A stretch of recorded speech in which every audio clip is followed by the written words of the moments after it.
नमस्कार, रीवा 24 न्यूज में आपका स्वागत। मैं हूं रीति। आइए देखते हैं क्या है आज की प्रमुख खबरें।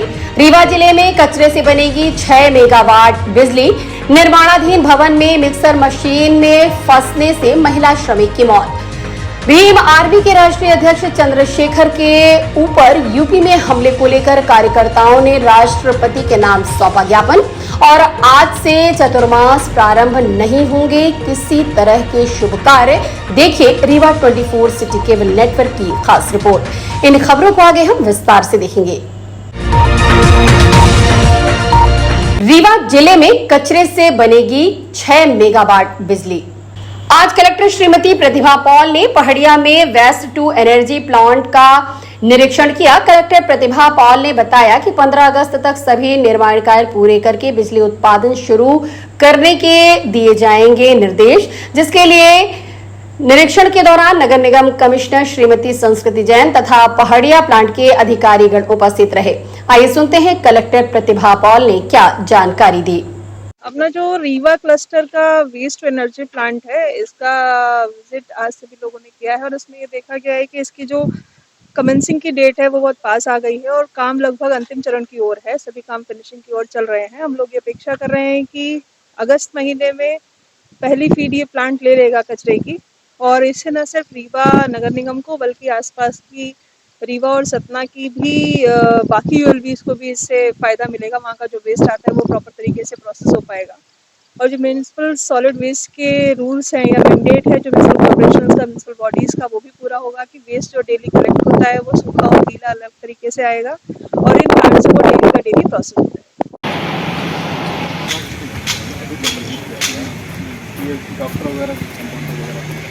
आप मुझे दिखाओ जहाँ आपकी सबसे पहले छुट्टी हो, ताकि मैं आपका कैलकुलेशन कर सकूँ।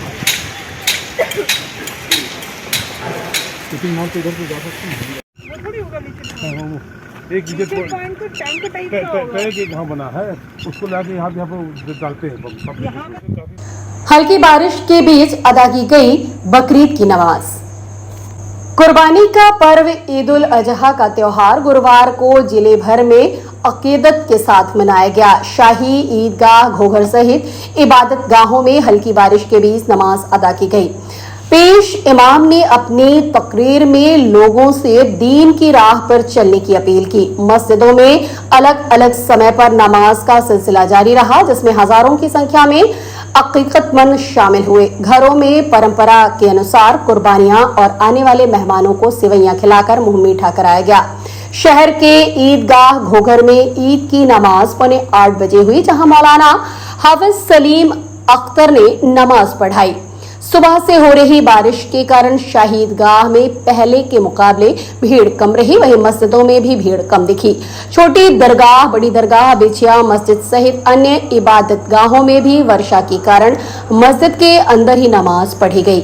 मौलाना सलीम अख्तर ने तकरीर में कहा कि अल्लाह ताला कुर्बानी को पसंद करता है। हजरत इब्राहिम अलैहिस्सलाम की कुर्बानी अल्लाह को पसंद आई और अल्लाह ने पूरी उम्मत और कुर्बानी फर्ज कर दी। नमाज पढ़ने के बाद लोगों ने एक दूसरे को गले मिलकर मुबारकबाद पेश की। वहीं इसके बाद घरों में कुर्बानी की रस्म शुरू की गई।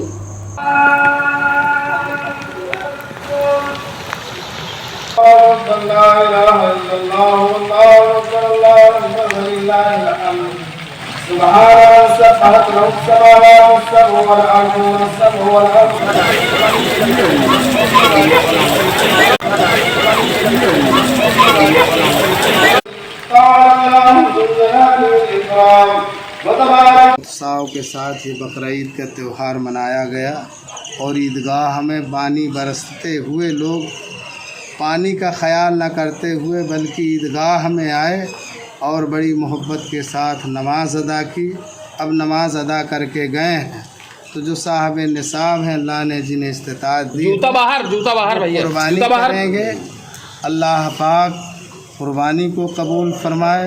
ये मज़हब इस्लाम इंसानियत का, मोहब्बत का, चाहत का दर्स दे रहा है कि ख़ुद खाओ और अपने भाइयों को, अपने पड़ोसियों को खिलाओ।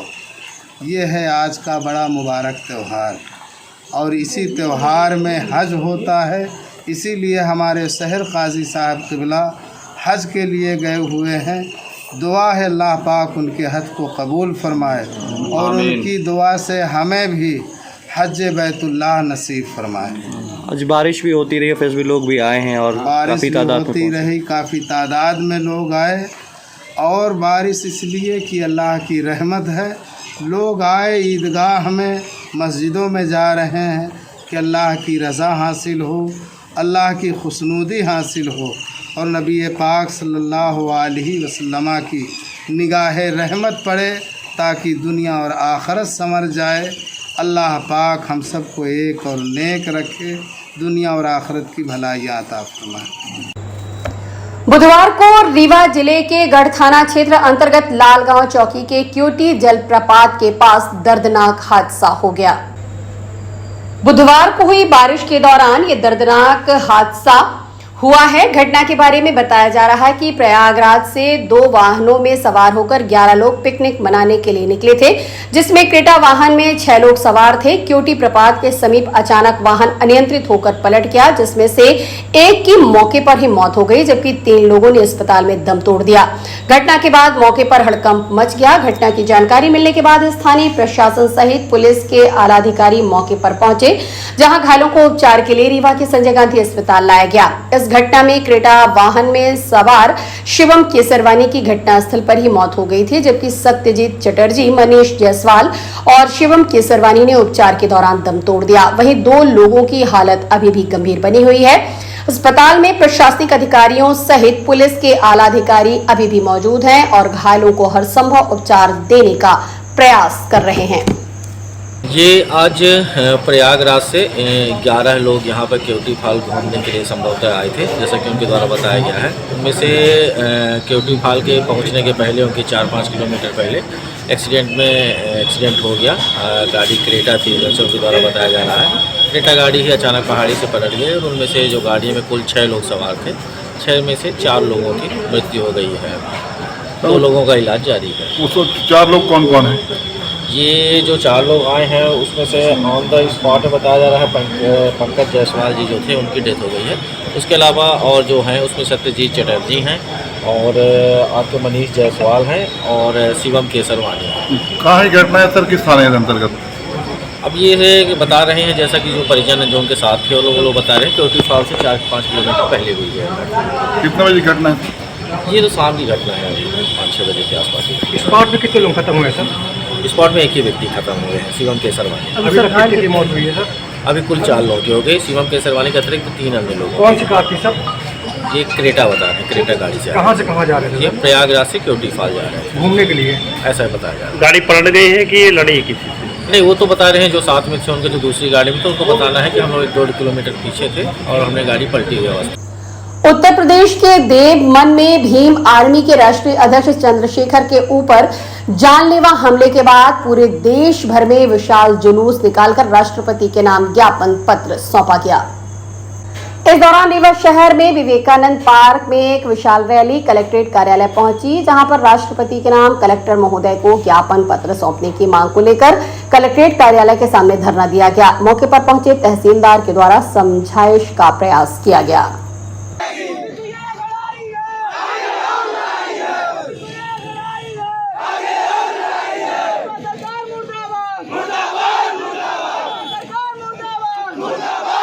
देखिए, कल 28 तारीख को उत्तर प्रदेश के देवबंद में भीम आर्मी के मुखिया और आज़ाद समाज पार्टी के अध्यक्ष बड़े भाई चंद्रशेखर आज़ाद जी के ऊपर गोली मारी गई है, जिसमें उनके कमर को छूकर गोली निकली है।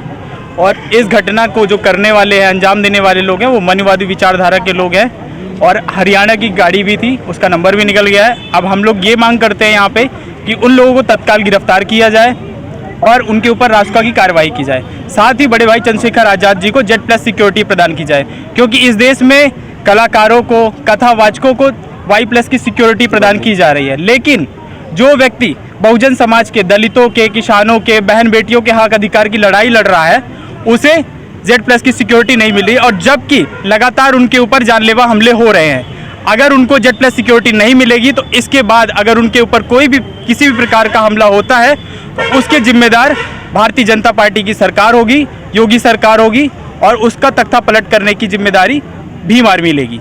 आज किसके नाम ज्ञापन सौंपा? ज्ञापन सौंपने के लिए हम लोग राष्ट्रपति महोदय के नाम पे आए हैं और कलेक्टर के माध्यम से ये ज्ञापन दिया जाएगा। शुभ नाम पंकज चौधरी, प्रदेश सह संयोजक भीम आर्मी। काराना हरकत है, इसका पूरा देश विरोध कर रहा है। उसके तर्ज में भी आज एक शांतिपूर्ण तरीके से विरोध दर्ज कराया है। और जिस प्रकार आप देख रहे हैं, नाचने वाले गाने वाले कथावाचकों को सुरक्षा दी जाती है, जो हमारे SC ST OBC के लिए संघर्ष करते हैं, दिन रात एक किए हैं, ऐसे लोगों को जिस प्रकार कुचलने, दबाव को कुचलने के लिए, आंदोलन कुचलने के लिए ऐसी हरकतें की जाती है, इसका कृत्य का हम विरोध करते हैं। अभी तो मैं प्रशासन को अल्टीमेटम दे रहा हूं, अगर इस प्रकार हमारी सुरक्षा नहीं मिली, हमारे जो आरोपी गिरफ्तार नहीं हुए, हम लोग रीवा जाम करने का भी काम करेंगे और जिसका ये पूरे देश में विरोध होगा। क्या मानते हैं इसके पीछे साजिश किसकी? निश्चित साजिश है, क्योंकि हमारी आवाज को दबाने का प्रयास किया जा रहा है। जिस प्रकार चंद्रशेखर जी ने पूरे देश में आवाज बनी है, पूरा विश्व उनको मानता था। जिस प्रकार कुछ लोग हैं जो असमझ तथ्य बोलेंगे, उनसे जल मतलब एक कहने का कुटिल मानसिकता कारण उनके ऊपर हमला किया है, इसका हम विरोध करें। पूरा देश SC ST के लोग आक्रोशित हैं और इस आक्रोश को मैं कहना चाहता हूं खासकर मोदी सरकार को, ऐसा ना हो कि मोदी सरकार तख्ता पलट देगी, ये ध्यान रखिएगा। मैं चेतावनी देना चाहता हूं आज इस माध्यम से। आज से चातुर्मास का आरंभ हो गया, जिसे खरमास भी कहते हैं। आज ही के दिन देवशयनी एकादशी होती है, यानी भगवान सोने चले जाते हैं। आज से किसी भी तरह के शुभ कार्य नहीं होंगे। इसका वैज्ञानिक कारण तो ये है कि बरसात के कारण सभी कार्य बंद कर दिए जाते हैं। लेकिन धार्मिक मान्यताएं क्या हैं, बता रहे हैं ज्योतिषाचार्य डॉक्टर संदीप शुक्ला। आज देवशयन एकादशी है। इस दिन भगवान हरि जो हैं शयन में चले जाते हैं, भगवान विष्णु जो हैं शयन में चले जाते हैं। और साथ में देव उठनी के समय जो छोटी दीपावली को पड़ेगी, तब देव उठनी होगी और तब जो है भगवान विष्णु जागृत होते हैं। ये 4 महीने जो चौमासा कहा जाता है, ये खर मास के रूप में होता है। अतः जो है देवशयन के दिन जो है खर मास लग जाता है। और खर मास लग जाने के कारण क्या है कि कोई भी लगन, मुहूर्त, त्योहार, मुंडन, कंछेदन, कोई भी शुभ कार्य सब जो है बंद हो जाते हैं। ये चौमासा जो है पूरा चौमास करीब ये बरसात का ही होता है। नदी नाले आदि जो है इसमें भर जाते हैं, आवागमन भी जो है अवरुद्ध हो जाता है। तो इसके कारण भी ये जो है वैज्ञानिक महत्व इसका ये भी है। लेकिन जो धार्मिक और आध्यात्मिक महत्व है, भगवान हरि जो है शयन मुद्रा में चले जाते हैं और भगवान शंकर जो हैं वो जागृत हो जाते हैं। और सावन से है भगवान शंकर की पूजा करना जो है शुरुआत कर दी जाती है। लगन मुहूर्त जो है देव उठनी के पश्चात लगन मुहूर्त, कंछेदन, मुंडन, भूमि पूजन, कोई भी शुभ काम जो है अगर आप करते हैं तो देव उठने के बाद करना चाहिए। इस कथा के पीछे जो है बहुत सारे आख्यान जुड़े हुए हैं। जैसे कि नारद ब्रह्मा जी ने जो है नारद को जो है देवशयन एकादशी की कथा सुनाई थी और भगवान कृष्ण ने जो है युधिष्ठिर को जो है ये कथा एकादशी की जो है सुनाई थी। और साथ में जो है और हम मिलते हैं एक छोटे से ब्रेक के बाद। Pentium point group of institutions, a key to success. जी हाँ, Pentium point group of institutions, जहां पर आपको मिलते हैं BA LLB 5 year full time programme, LLB 3 year full time programme, bar council of India से मान्यता प्राप्त हैं। MBA के 2 year full time programme AICTE new Delhi से मान्यता प्राप्त हैं। पेंटियम पॉइंट टेक्निकल कॉलेज में स्नातक व स्नातकोत्तर के सभी पाठ्यक्रम संचालित हैं, जिनमें प्रवेश प्रारंभ है। हमारा कॉलेज कोड है P500। याद रखिए, सामान्य वर्ग BPL कार्ड धारकों को शिक्षण शुल्क में छूट व SC ST OBC छात्रों को मध्य प्रदेश शासन के नियमानुसार छात्रवृत्ति। आप संपर्क कर सकते हैं हमारे हेड ऑफिस में, जो है हेडगेवार नगर, रेडियो कॉलोनी के सामने, रीवा, और कॉलेज कैंपस में जो है करहिया सिमरिया रोड और हरदी सिमरिया रोड, रीवा में। अधिक जानकारी के लिए हमारे फोन नंबर पर संपर्क कर सकते हैं। हमारा फोन नंबर है 07662438035। मोबाइल नंबर पर भी संपर्क किया जा सकता है, जो है 9993208439।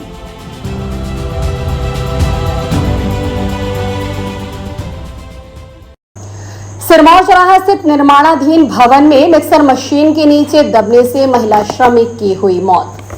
सिरमौर चौराहा स्थित आईजी कार्यालय के समीप संदड़िया बिल्डर्स द्वारा बहुमंजिला भवन का निर्माण कराया जा रहा है, जिसमें सैकड़ों की तादाद में मजदूर कार्य कर रहे हैं। इस दौरान आज सुबह एक महिला श्रमिक की मिक्सर मशीन की चपेट में आ जाने से मौके पर ही मौत हो गई। मौके पर पहुंची अमैया थाना पुलिस द्वारा महिला के शव को पीएम कार्रवाई के लिए संजय गांधी अस्पताल भिजवा दिया गया। इस दौरान थाना प्रभारी अरविंद सिंह राठौर ने बताया, पुलिस कंट्रोल रूम के माध्यम से सूचना मिली थी कि एक महिला की मौत हो गई। वहीं महिला की पहचान नहीं हुई है, जिसके लिए आसपास के थाना क्षेत्रों में महिला की तस्वीर के माध्यम से पहचान किए जाने का प्रयास चल रहा है। इसके बाद पोस्टमार्टम होगा। स्थानीय लोगों ने बताया कि इमारत में बिना सुरक्षा उपकरण के श्रमिक काम कर रहे हैं। इसके पूर्व भी कई घटनाएं घट चुकी हैं, उसके बावजूद यहां पर ठेकेदार की लापरवाही से कार्य कराए जा रहे हैं और इस तरफ जिला प्रशासन कोई ध्यान नहीं दे रहा। मौत ये कैसे हुई, किस चीज़ से और क्या आगे कार्रवाई? कंट्रोल रूम के माध्यम से सूचना मिली थी कि ये जो निर्माणाधीन बिल्डिंग है इसमें काम कर रही एक महिला का एक्सीडेंट हुआ है, तो आके देखा गया है तो मिक्सर मशीन थी, मिक्सर मशीन में दब के उसकी डेथ हुई है। बॉडी को एसडीएम में भेजा गया है, बाकी अग्रिम कार्रवाई वैधानिक की जा रही है। क्या काम चल रहा था यहाँ पर, कैसे नीचे आ गई? क्या उस मिक्सर में काम कर रही थी या कोई दूसरा काम कर रही थी जैसे चढ़ गया उसके ऊपर? किसका काम है, कुछ पता चला? मौके पे उपस्थित तो अभी कोई लोग मिले नहीं है यहाँ पर, अभी तक नाम भी क्लियर नहीं हो पाएगा। जैसा जांच में जो भी आएगा तो आपको बताएगा। यहाँ पे काम क्या कर रही थी इसको मुझे पहले जानकारी नहीं थी। मुझे सिर्फ इसके ऊपर सीढ़ी चढ़ने की जानकारी हुई, क्योंकि 3 लेबर हमारे दुकान के पास नाली का काम कर रहे थे। कौन ठेकेदार है, किसकी बिल्डिंग है ये संदरिया बिल्डर्स के नाम से जाना जाता है। उसके बीच में पार्टी कॉन्टेक्ट कौन कर रखा है काम, ये मैं नहीं जानता हूँ, ना ही मुझे इसकी जानकारी है। कोई कर्मचारी आए क्या संदरिया के यहाँ? नहीं, जो कर्मचारी और लेबर थे वो सबके सब भाग गए हैं यहाँ से बॉडी को छोड़ के। तो जब लेबर ने बताया कि भागो यहाँ से, वहाँ फ्यूरी चढ़ गई, वो लेजर मर गई। तब मैं वहाँ से भाग के आया तो देखा, जब देखा तो इसको मैंने एक तस्वीर ली। इन लोगों ने कैंपर में लाद के भागने की कोशिश कर रहे थे डेड बॉडी को। तभी मैंने टीआई मैडम से संपर्क किया और वहाँ से कंट्रोल रूम का नंबर मिला। कंट्रोल रूम से मैया थाने को सूचित किया गया, जिसमें तत्काल ही माननीय अमैया टीआई साहब जो थाना भाग रहे थे, क्या संदरिया कर्मचारी थे कि इसके लिए? नहीं, संदरिया के सुपरवाइजर थे। सुपरवाइजर है, मैनेजर हैं या प्रोजेक्ट मैनेजर है, ये मैं नहीं जानता हूँ। मैं सिर्फ ये जानता हूँ कि काम इन्हीं की देख में होता है। वही लेके भाग रहे थे इसको? हाँ, वही 2 लेबर थे। मैंने लेके भाग रहे थे कि गाड़ी लेके? नहीं, गाड़ी लेके नहीं भाग रहे थे। जो कैंपर होती है उसमें लादने की तैयारी कर रहे थे। उसके बगल में जो सिर में रखने वाली घोड़नी और ईंटें थे उसको फेंका भी, तो मैंने उनको मना भी किया, जो कि अभी वो पड़ा है। घोड़री वो पड़ी है, ईंटा तो यहाँ पे रख दिया और इधर उधर। इसकी पहचान हुई क्या? महिला कौन थी, कहाँ अभी किसी काम कर रही थी? अभी हम लोगों को इस बात की कोई जानकारी नहीं है कि ये कौन कहाँ से आती है, क्या करती है। सिर्फ ये है कि इसके यहाँ की काम करने वाली ले जाए। तो कोई सुरक्षा उपकरण भी नहीं रहते इनके पास जो काम करते हैं? नहीं, सुरक्षा उपकरण तो किसी के पास नहीं है, चाहे उधर ब्रिज का काम करने वाले हों, बिंदिया कंस्ट्रक्शन हो, चाहे संदरिया कंस्ट्रक्शन हो। चूँकि अभी जब इनका काम पूरा नहीं हुआ तो इस रास्ते को खोलने की जरूरत ही नहीं थी। क्यों, क्या लगता है उषा को, जो यहाँ ये गोल्ड बन रहा था, यहाँ भी 2 लोगों की मौत हो चुकी है श्रमिकों, तो लापरवाही बरती जा रही है क्या? इसमें किसी न किसी राजनीतिक नेता की संरक्षण है, जिसके ऊपर ये लोग हावी रहते हैं। आम जनता की किसी बात की सुनाई नहीं करती है वो लोग। अगर ये भी बात होती तो जैसे मैंने कल मेरे दुकान में 1.5 फुट के लगभग पानी भर गया था, फ्रीजर में पानी भर गया, दुकान में करंट उतर आया था। अगर मैं किसी भी प्रकार से धोखे से अगर पैर रखता तो कल मैं ही मर जाता। इसकी कोई गारंटी नहीं थी कि मैं बचता। तो जब इन लोगों ने मतलब छोटी छोटी बातों पे ध्यान नहीं देते, मैंने 181 में भी उस नाली टूटने और रास्ता के प्रति 181 में भी शिकायत किया हूँ, क्योंकि मैं एक किराएदार हूँ, किराया देना पड़ता है। जनवरी से हम भूखों मर रहे हैं, इनकी एक छोटी छोटी लापरवाही। क्या नाम है आपका? अरुण सिंह। शासकीय विद्यालय मॉडल हायर सेकेंडरी को 50 वर्ष पूर्ण होने पर स्वर्ण जयंती वर्ष मनाने का कार्यक्रम आयोजित किया जा रहा है। Model higher secondary school Rewa के प्राचार्य के द्वारा एक प्रेस कॉन्फ्रेंस का आयोजन किया गया, जिसमें उन्होंने बताया कि हमारे विद्यालय के 50 वर्ष स्थापना दिवस के उपलक्ष्य में 1 जुलाई 2023 को विद्यालय प्रांगण में स्वर्ण जयंती वर्ष का प्रथम कार्यक्रम विशेष रूप से आयोजित किया जा रहा है, जिसमें मध्य प्रदेश शासन के कैबिनेट मंत्री इंदर सिंह परमार शामिल होंगे। इस कार्यक्रम की अध्यक्षता श्री KN पांडे पूर्व प्राचार्य करेंगे। ये स्वर्ण जयंती वर्ष का पहला कार्यक्रम होगा, जिसमें स्कूल के पूर्व छात्र एवं शिक्षक भी शामिल होंगे। कार्यक्रम के संबंध में प्राचार्य पंकज शर्मा ने प्रेस वार्ता के दौरान हमें बताया। तो उनके बाद जो पुराने छात्र हैं, जो विद्यार्थी हैं, उनके द्वारा उद्बोधन किया जाएगा और उसके बाद स्वल्पाहार का कार्यक्रम होगा। मंत्री जी यहाँ पे भवन का उद्घाटन वगैरह कर रहा है जैसे? नहीं, भवन का उद्घाटन करने नहीं है, केवल हमारे वार्षिक समारोह के मुख्य अतिथि के रूप में ही यहाँ उपस्थित हो रहा है। किसी को सम्मान वगैरह भी किया जाएगा? जी हाँ जी, हमारे जो पुराने विद्यार्थी हैं जो अपने बहुत सारे अपने क्षेत्रों में उन्होंने जो बहुत नाम कमाया उनका भी सम्मान किया जाएगा, जिसमें हमारे प्रदेश में एसीएस दीपक खांडेकर जो एसीएस रहे हैं उनका भी सम्मान किया जाएगा। सत्यनारायण दुबे जो अपने ऑल ओवर इंडिया उन्होंने अपने समय में आईईएस में टॉप किया था, वो भी उपस्थित रहेंगे। और सबसे महत्वपूर्ण बात यह है कि उस दिन वो व्यक्ति जिसने पहला नंबर मतलब एनरोलमेंट हुआ है, श्री सुधीर कमल मिश्रा जी, जिन्होंने पहली बार ही उसमें इस स्कूल में एनरोलमेंट हुआ, वो भी उपस्थित रहेंगे, उनका भी सम्मान किया जाएगा। हाँ, और विद्यालय में इस वर्ष हमारे यहाँ 2 मेरिट के छात्र आए हैं, एक राज्य स्तर पर और एक जिला स्तर पर, दोनों का ही सम्मान किया जाएगा। और वार्षिक रूप से जो कार्यक्रम जो और आयोजित किए जाएंगे उसके संबंध में हमारे मित्र जो एल्यूमिनी एसोसिएशन के सचिव हैं वो आपको जानकारी देंगे। और हम मिलते हैं एक छोटे से ब्रेक के बाद। हड्डी जोड़ एवं रीढ़ रोग तथा स्त्री रोग एवं प्रसूति रोग का इलाज एक ही छत के नीचे। विघ्नहर्ता hospital and trauma centre, hotel landmark के पास, रतहरा, रीवा। डॉक्टर संतोष सोनी, पूर्व चिकित्सक, बॉम्बे हॉस्पिटल, मुंबई। हड्डी जोड़ एवं रीढ़ रोग विशेषज्ञ, छोटे चीरे एवं दूरबीन विधि द्वारा हाथ तथा पैर की हड्डियों का ऑपरेशन। गठियाबात, जटिल एवं बिगड़े हुए फ्रैक्चर का बेहतर इलाज करते हैं डॉक्टर संतोष सोनी। विघ्नहर्ता हॉस्पिटल ट्रॉमा सेंटर में ही स्त्री एवं प्रसूत रोग विशेषज्ञ डॉक्टर शैलजा सोनी भी उपलब्ध हैं, जिनकी देखरेख में नॉर्मल डिलीवरी, सिजेरियन ऑपरेशन एवं बच्चेदानी से संबंधित ऑपरेशन की बेहतर सुविधा। संतानहीन दंपत्ति तत्काल संपर्क करें। विघ्नहर्ता hospital and trauma centre, hotel landmark के पास, रतहरा, रीवा। सुविधाजनक एवं सफल इलाज हेतु आज ही संपर्क करें। विघ्नहर्ता hospital and trauma centre, hotel landmark के पास, रतहरा, रीवा। मोबाइल नंबर 7828781983 अथवा 8462956774 पर।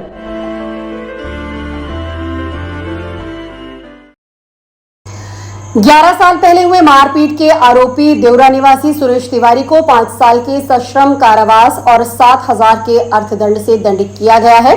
जुर्माना न देने पर 6 माह की अतिरिक्त सजा सुनाई गई है। मामला है थाना मनिगवा का। इसमें हुआ ये था, इस केस का फरियादी वीर नारायण शुक्ला दिनांक 25/4/12 को रात्रि में अपने घर से चल के बारात देखने के लिए बसई साहू के घर गया, मनिकवार गया हुआ था, है ना। और बारात देख करके रात को 10:30 बजे अपने घर वापस आ रहा था, तभी एक बगीचा पड़ता है, उस बगीचे में अभियुक्त सुरेश शुक्ला पेड़ों पर रात में छुपा हुआ था। जैसे ही फरियादी वीर नारायण शुक्ला उस बगीचे के पास पे पहुंचता है तो सुरेश शुक्ला हाथ में टांगी लिए हुए था और टांगी लेकर के अचानक से रास्ते पर आ गया और रास्ता रोक करके उसके ऊपर टांगी से प्राणघातक हमला करने लगा, जिस पर वो बचने का प्रयास किया और भाग के अपने घर की तरफ गया। तब वो फिर दौड़ लगा के उसका आगे आया और उसको टांगी से प्रहार करने लगा। टांगी को उसने रोका पर उसके शरीर में तो नहीं लगी, लेकिन उसके हाथ में टांगी का प्रहार हुआ, लगा और उसकी 2 उंगलियां कट गई, जिस पर ये थाना मनिगवा गया। थाना मनिगवा में 25/4/12 को इसके विरुद्ध रिपोर्ट की गई, पुलिस द्वारा इसकी MLC कराई गई और डॉक्टरों ने इसको फ्रैक्चर लिखा। 326 का मामला लगा और पुलिस ने इस पूरे मामले की विवेचना कर सोसाइटी ऑफ फीटल मेडिसिन एवं रीवा OBS और गायनिकोलॉजिकल सोसाइटी के संयुक्त तत्वावधान में एक CME का आयोजन किया गया। CME इस कार्यक्रम में मुख्य रूप से नागपुर से डॉक्टर नीलम एवं रीवा से डॉक्टर अभिषेक गोस्वामी ने फीटल मेडिसिन एवं ओबीएस और गायनेकोलॉजिकल सोसाइटी के संयुक्त तत्वाधान में एक सीएमई का आयोजन किया और सभी ने अपने विचार प्रस्तुत किए। साथ ही इस विषय पर एक पैनल डिस्कशन भी रखा गया, जिसमें दोनों डॉक्टर्स के साथ डॉक्टर सर्वेश सक्सेना ने भी अपने विचार प्रस्तुत किए। इसके पश्चात फोक्सी की नई टीम का गठन किया गया, जिसमें सर्वसम्मति से अध्यक्ष doctor Padma Shukla, secretary doctor Rekha Singhal, vice president doctor Deepa Israni, joint secretary doctor Manju Singh, doctor Pratibha Mishra, treasurer doctor Swaroop Sagar, scientific secretary doctor Sarvesh Saxena एवं अन्य एग्जीक्यूटिव मेंबर्स चुने गए। अंत में डॉक्टर रेखा सिंघल एवं डॉक्टर शैलजा सोनी द्वारा बेटी बचाओ अभियान पर एक नाटक किया गया। कार्यक्रम का समापन सभी को हार्दिक आभार प्रकट करते हुए एवं मुख्य अतिथि को भेंट देकर सम्मानित किया गया। ROGS द्वारा रिवा ऑफसेटिंग गाइनिक सोसाइटी और लाइफ स्टाइल द्वारा इसी तरह का एक वर्कशॉप CME का आयोजन किया गया है। इसमें देखा गया कि जो जेनेटिक बीमारियाँ होती हैं उनको कैसे डिटेक्ट किया जाए और कैसे उनको पब्लिक को काउंसिल किया जाए ताकि वो बीमारियों से बच सकें। कौन कौन सी बीमारियाँ होती हैं? जैसे थैलेसीमिया है, सिकल सेल एनीमिया है, हीमोफीलिया है, ये सब जेनेटिक बीमारियाँ हैं। और कुछ और जेनेटिक बीमारियाँ जैसे डाउन सिंड्रोम, ऑटिज्म, इन सब बीमारियों को हम प्रॉपर समय पर, अगर सही समय पर जेनेटिक काउंसिल करें और जेनेटिक टेस्ट करें तो उसको पहले ही जान सकते हैं और फिर हम उसके पेरेंट्स को बता सकते हैं कि मेरा बच्चा अच्छा सही पैदा नहीं होगा, दिक्कत हो सकता है और वो उसको टाइम से अवॉइड कर सकते हैं। या इस तरह की मैरिजेज होती हैं जहाँ पर एक ही परिवार में शादियाँ की जा रही हैं, वहाँ पे इस तरह की बीमारी होने के चांसेस ज़्यादा रहते हैं। तो उस तरह में पेरेंट्स को टेस्ट करके काउंसिल किया जाता है कि आपके बच्चे को प्रॉब्लम हो सकती है और आप भविष्य में सब चीज़ों का ध्यान ये ब्रिकेट के रूप में जो बच्चे पैदा होते हैं ब्रिकेट टाइप के, तो उनमें उसका क्या कारण रहता है? उनकी मुख्य तरह से क्रोमोसोम्स या जिनको गुणसूत्र कहते हैं उनमें गड़बड़ी होती है। क्रोमोसोम्स की गड़बड़ियाँ नंबर ऑफ क्रोमोसोम्स गड़बड़ हो सकते हैं, क्रोमोसोम्स के ऊपर जो जीन्स होते हैं वो उनमें गड़बड़ी हो सकती है, उनकी सीक्वेंसिंग में गड़बड़ी हो सकती है। तो इसको मिलाकर के ये इस तरह के जो बच्चे होते हैं उनमें कुछ विकृतियाँ होती हैं। कुछ विकृतियाँ ऐसी होती हैं जिनके साथ बच्चा जिंदा नहीं रह सकता, कुछ विकृतियाँ ऐसी होती हैं जिनमें बच्चा जिंदा तो रहता है लेकिन उसमें बहुत सारी विकृति उसके जीवन पर एक तरह से खराब हो सकता है, चल नहीं पाएगा, बोल नहीं पाएगा, बड़ा रहेगा ना, और उसके कई तरह के मानसिक विकार भी उसमें हो सकते हैं। जैसे जेनेटिक काउंसलिंग एक नया सब्जेक्ट है, लेकिन इसमें हम समय क्या रहता है वैसे परिवार जिनमें बार बार विकट बच्चे पैदा हो रहे हैं, जिनमें सामान्य एक ही जाति में या एक ही परिवार में शादियाँ हो रही हैं, उनको इसमें ज़्यादा जागरूक रहने की ज़रूरत है और समय रहते वो टेस्ट कराएं और अगर पता चलता है बच्चा विकट है तो फिर वो उसके बारे में कोई डिसीजन सही समय पर ले पाए। आज की खबरों में बस इतना ही। नई खबरों के साथ हम होंगे पुनः उपस्थित। इजाजत दीजिए रीति को। नमस्कार।